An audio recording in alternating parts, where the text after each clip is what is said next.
À HEC Montréal, chaque cours se trouve en ligne sur l'environnement d'apprentissage numérique ZoneCours. Celui-ci attribue systématiquement un seul site de cours par cours. Cela signifie que si un cours comprend 4 sections, ces 4 sections se retrouvent toutes dans le même site de cours. Si vous êtes coordonnateur ou secrétaire, vous pouvez accéder et modifier toutes les sections du cours.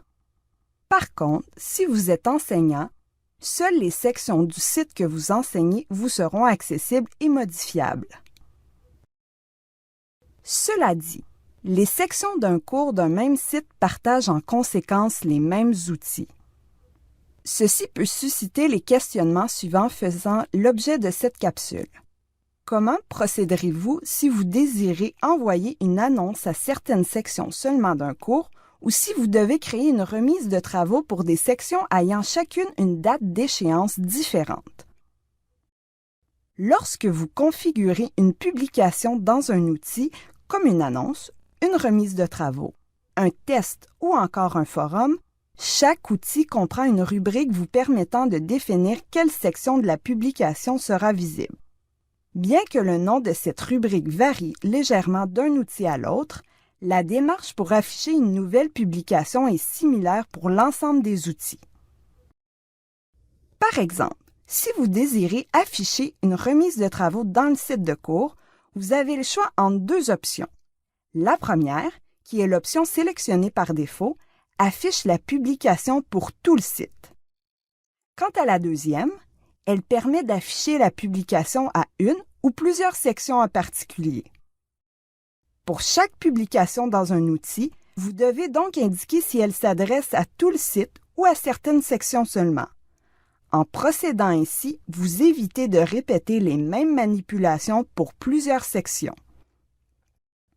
Par exemple, si vous souhaitez afficher une annonce identique pour 2 sections d'un cours, vous n'avez pas à afficher celle-ci 2 fois, soit une fois pour chaque section.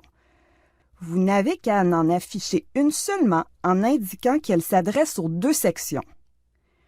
Puisque les publications de toutes les sections cohabitent dans le même outil, il est conseillé d'inscrire dans le titre de chaque publication le nom des sections concernées. Cela vous permettra ainsi de distinguer rapidement à quelle section une publication se rapporte.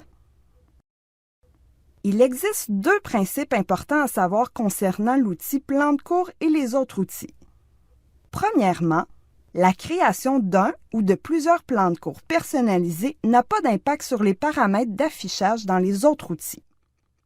Par exemple, si un cours comprend 4 sections ayant chacune un plan de cours personnalisé, les autres outils s'adressent tout de même par défaut à tout le site de cours. Deuxièmement, malgré le fait que l'outil plan de cours n'influence pas les autres outils, l'option d'affichage définie dans un outil a cependant un impact sur le contenu pouvant être affiché dans un plan de cours. Par exemple, si dans l'outil ressources, vous affichez un fichier pour la section A01 uniquement, ce fichier pourra être ajouté dans le plan de cours personnalisé de la section A01 seulement. En conclusion, un cours possède uniquement un seul site de cours. Ainsi, lorsque vous configurez une publication dans un outil, une rubrique vous demande toujours d'indiquer pour quelle section la publication s'adresse. Si vous oubliez ou ignorez de définir ce paramètre, la publication s'affichera par défaut à tout le site. Il est donc primordial de vous assurer que chaque publication faite dans un outil s'adresse véritablement aux sections concernées et de l'indiquer clairement dans le titre de la publication.